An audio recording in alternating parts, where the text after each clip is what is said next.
Welcome back to part 2 of the Garden Report. I am Jared Weiss. That is Jimmy Toscano. What up? And let's talk about what went wrong for the Celtics tonight. So they went to overtime thanks to an incredible, deep, like 27-foot Terry Rozier three-pointer. Sam Cassell shot. I know some big balls flopping around on that one.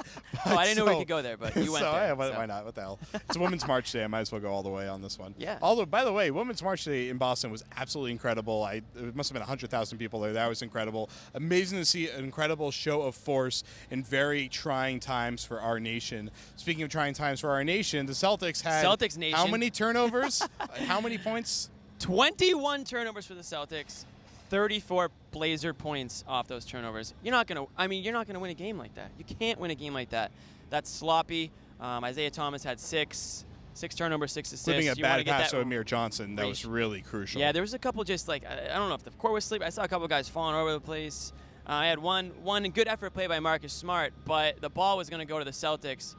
He tried to save it, right to a Blazer. I'm not sure exactly which player it was, but little things like that, it's hard to get any momentum going when those turnovers keep popping up, because that's deflating. I mean, that brings the guys down. It's frustrating, and you gotta pick it up. You gotta pick it up. The funny thing was that I don't think really working their offense has been that much of a challenge for them this year, but it seemed like in overtime they really struggled to manufacture sets. And we saw there was a play with one of the last plays in overtime where I think it was Marcus Smart, I think, tried to throw a lob to Al Horford, who had an inside steal on the post, and he overthrew him and it went out of bounds. Yeah, that was like that killed them, because they were keeping. That was like YMCA. They were keeping level. pace with the Blazers, and they lost. In overtime, if you don't score on a single possession and the other team scores on the next possession, or they get to the free throw line, which is what Damian Lillard did, you're completely toast, because you only have if you lose that back and forth, you're screwed. You lose that momentum. You can't not enough time to catch up. You only have so many possessions. That's what killed them. Yeah, you only have so many possessions in overtime. They all mean so much,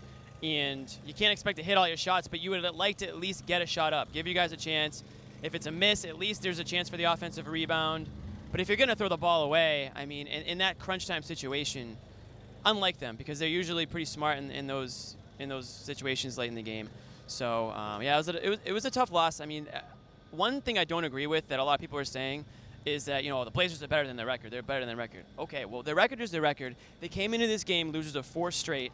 They lost to the Sixers. They lost to the Magic. They lost to they're not losing to great. They're not. Well, the red hot Sixers. Fine, but they're still at the end of the day, they're still the Sixers. And if the Blazers are really that good and they're better than their record, then they wouldn't be losing in those games. The Celtics, there's no excuse for them to lose this game. I agree with. Well, I don't agree with that last part, but I agree that you can't say a team's better than their record when they continue to blow games they should win. However, in that Suns game, definitely is one. Let's talk about an interesting topic you thought of, which is, who did the Celtics miss more? They had 2 crucial departures this offseason. Jared Sullinger, which I think was it was a lot more mutual on this side than it was on Sullinger's side. And Evan Turner, who was someone that they kind of accepted was probably going to have to leave because he would get huge money like he did from Portland. Right. So the Celtics' rebounding woes have been crucial. They've been really destructive for their season. Right. And Jared Sullinger was their best rebounder last season, and they definitely miss him in that regard. Marcus Smart has been very good as of late as a secondary ball handler, which was Evan Turner's role last year. But he's not quite as consistent in the fourth quarter running the offense and getting buckets, manufacturing buckets as Turner is, although he was really good tonight. So who do they miss more? Is it Turner or Sullinger? I think the easy answer is Turner. I think we can both agree that Turner had a much bigger part of the Celtics last year. But Turner leaving has allowed Isaiah Thomas to have more opportunities to score, and he's really accepted that role and stepped up in a major way. Same with Marcus Smart and same with Terry Rozier.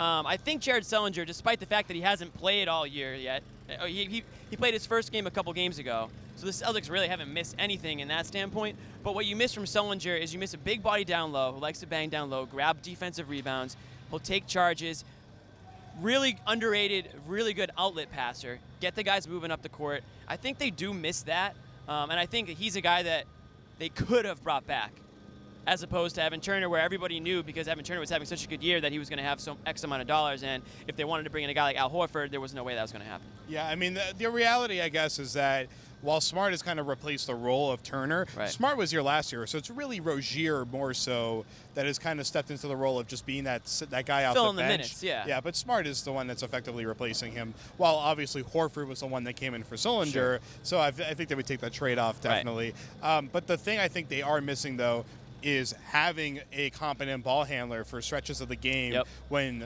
Isaiah's out on the floor. And Smart's been good, but it hasn't really been smooth a lot of the time. He's a little herky-jerky guy, and he's a little bit of a loose cannon, I think. I mean, not to say Evan Turner was this, amazing, took care of the ball like nobody else. He could be a loose cannon exactly. a lot, He had some moments. But you felt a lot more confident with the ball in his hands, and you felt a lot more confident late in games, in tight games, with him taking the shots, whereas I'm not sure we're really there yet with Marcus, although he has shot better as of late. We're still at the point where we're saying, no. Oh, if it goes in, oh, yeah, okay, nice. Yeah. So I think that's the difference. All right, so that will do it for us here on the Garden Report. For Jeremy, who's behind the camera, for Jimmy, who's right next to me, and for Jared, who is standing in my suit, I guess. Body. That's who I am. That is it. We'll see you next time. Before we go, actually, Isaiah Thomas said this game in Washington they have to win. I almost forgot here. So Celtics Wizards Tuesday. What do they have to do in 3 sentences to win that game? Oh, 3 sentences. Okay. I'll let you have 4 if you want. Celtics have to, first of all, keep their composure, because I think this game's going to be very emotional, but not to the point where they can't use it as fuel. I think the Celtics are, on paper, are much more talented than the Wizards. They should win this game, even though it's on the road. There's some bad blood there. I think if there's one team in the NBA with actual bad blood, it's with the Wizards. I like that. And they have to defend those guards. They struggle with in the second half tonight. Avery Bradley, it sounds like, is not going to be playing in that game. Yeah. So that's going to be a major issue for them. Isaiah Thomas tonight had to chase around Damian Lillard all night.